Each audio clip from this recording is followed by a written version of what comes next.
Hi, എല്ലാവർക്കും സുഖമാണല്ലോ. സിച്ചു വ്ളോഗിലേക്ക് സ്വാഗതം. അപ്പം ഇന്നത്തെ റെസിപ്പി നമുക്കൊരു അച്ചാറായാലോ? വരൂ കാണാം. അപ്പം നമുക്ക് അച്ചാറിന് വേണ്ട ആവശ്യമായിട്ടുള്ളവെല്ലാം ഇവിടെ റെഡിയാണ്. 4 മാങ്ങ ഉണ്ട്, ഉലുവുണ്ട്, കടുകുണ്ട്, കായുണ്ട്, ഉണക്കച്ചെമ്മീനുണ്ട്, വേപ്പിൻ്റെ ഇല, ഉപ്പ്, മുളക്, മഞ്ഞൾപ്പൊടി. ഇത്രയും സാധനങ്ങളാണ് നമ്മുടെ അച്ചാറിന് വേണ്ടത് കേട്ടോ. ഇതൊക്കെ നമുക്ക് കട്ട് ചെയ്തിട്ട് വന്നാലോ? അപ്പം നമ്മുടെ അച്ചാറിന് വേണ്ട എല്ലാ മാങ്ങയും ഞാൻ കട്ട് ചെയ്തിട്ടുണ്ട് കേട്ടോ. ഈ ഒരു രീതിയിലാണ് ഞാൻ കട്ട് ചെയ്തിട്ടുള്ളത്. പിന്നെ കുറച്ച് കട്ടിയിലാണ് കട്ട് ചെയ്തിട്ടുള്ളത്. കാരണം പച്ച മാങ്ങയല്ല, പഴുത്തതുമല്ല, അതിൻ്റെ പകുതി തരമാണ്.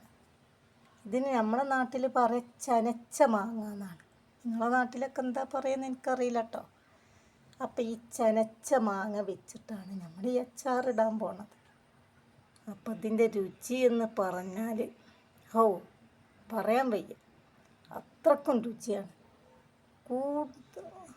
അധികം പറഞ്ഞാൽ ഒരു മാസങ്ങളൊന്നും നിൽക്കില്ല കേട്ടോ. ഒരാഴ്ച അത്രക്കേ എനിക്ക് ഉറപ്പ് തരാൻ പറ്റുള്ളൂ. അപ്പം നമുക്ക് അച്ചാറിടാൻ തുടങ്ങാം.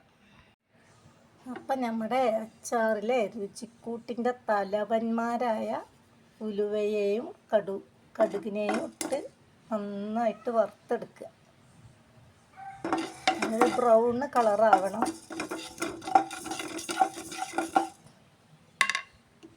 നന്നായി പൊട്ടി വരട്ടെ. അപ്പം ഇവരൊക്കെ പൊട്ടിക്കൊണ്ടിരിക്കുന്നുണ്ട്. ഇനി ഇവരെ പാകമായിട്ടുണ്ട്. ഇനി നമുക്ക് കായം ഇട്ടിട്ട് വറുത്തെടുക്കാം. അടുത്തത് ഇതാ നമ്മുടെ കായം.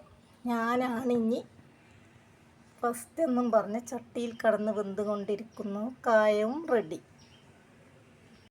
അടുത്തതാണ് നമ്മുടെ താരം, ഉണക്കച്ചെമ്മീൻ. നന്നായി കഴുകി നന്നായി വറുത്തെടുക്കണം കേട്ടോ.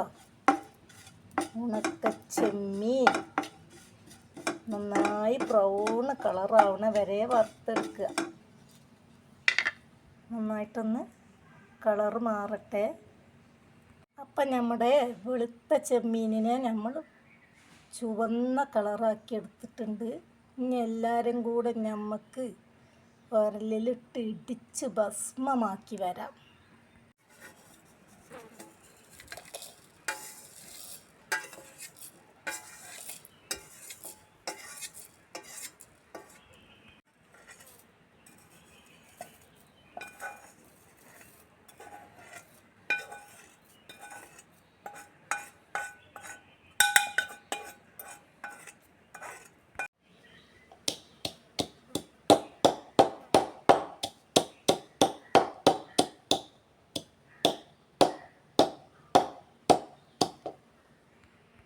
അപ്പം എല്ലാവരും ഞാൻ കുട്ടി ഉരലിലിട്ടിട്ട് ഇടിച്ച് ഭസ്മമാക്കിയ പൗഡറാണിത് കേട്ടോ. നന്നായി പൊടിഞ്ഞിട്ടുണ്ട്. അപ്പം ഇതാ ചട്ടി വെച്ചിട്ടുണ്ട്. നമുക്ക് എണ്ണ ഒഴിച്ച് കൊടുക്കാം. എണ്ണ ഞാൻ ഓയിലാണ് എടുത്തിട്ടുള്ളത്. അപ്പം എണ്ണയൊക്കെ നന്നായി ചൂടായി. ഇനി നമുക്ക് ചനച്ച മാങ്ങനെ പൊരിച്ചെടുക്കാം.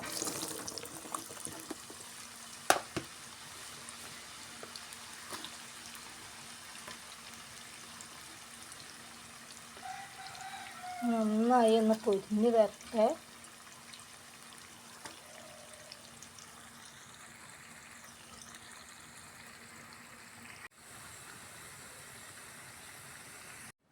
എണ്ണ നന്നായി ചൂടായി. കടുകിട്ടു.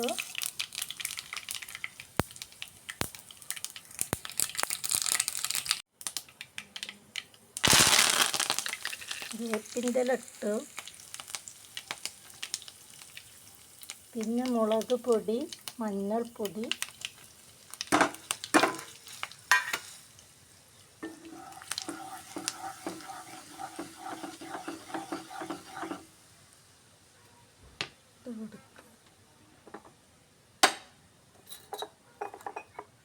പിന്നെ നമുക്ക് ഉപ്പിടാം.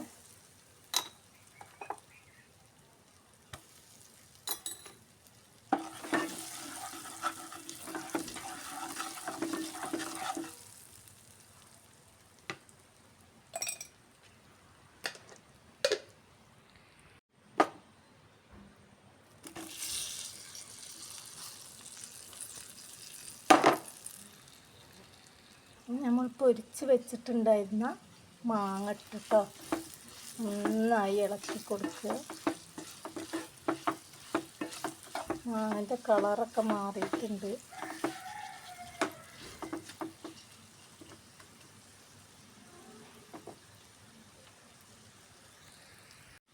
ഇനി നമുക്ക് പൊടിച്ച് വെച്ച കടുക്, ഉലുവ, കായം, ചെമ്മീൻ പൊടി എന്നിവ ഇട്ടുകൊടുക്കുക.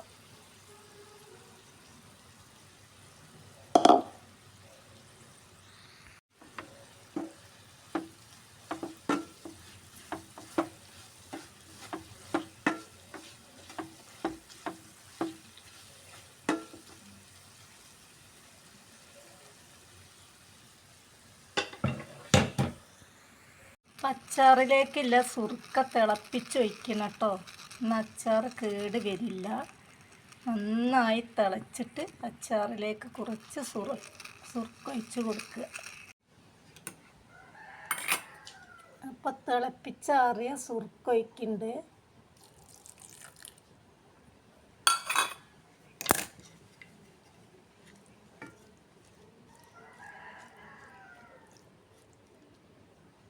അപ്പം നന്നായിട്ട് ഇളക്കിയിട്ട് നിങ്ങൾക്ക് ഇന്ന് തന്നെ ഉപയോഗിക്കാം. നല്ല ടേസ്റ്റിയാണ്. തീർച്ചയായിട്ടും ഉണ്ടാക്കി നോക്കുക. എല്ലാവരും സപ്പോർട്ട് ചെയ്യട്ടോ. അപ്പോൾ വേറൊരു വീഡിയോ ആയിട്ട് ഞാൻ വീണ്ടും വരാം. ബൈ.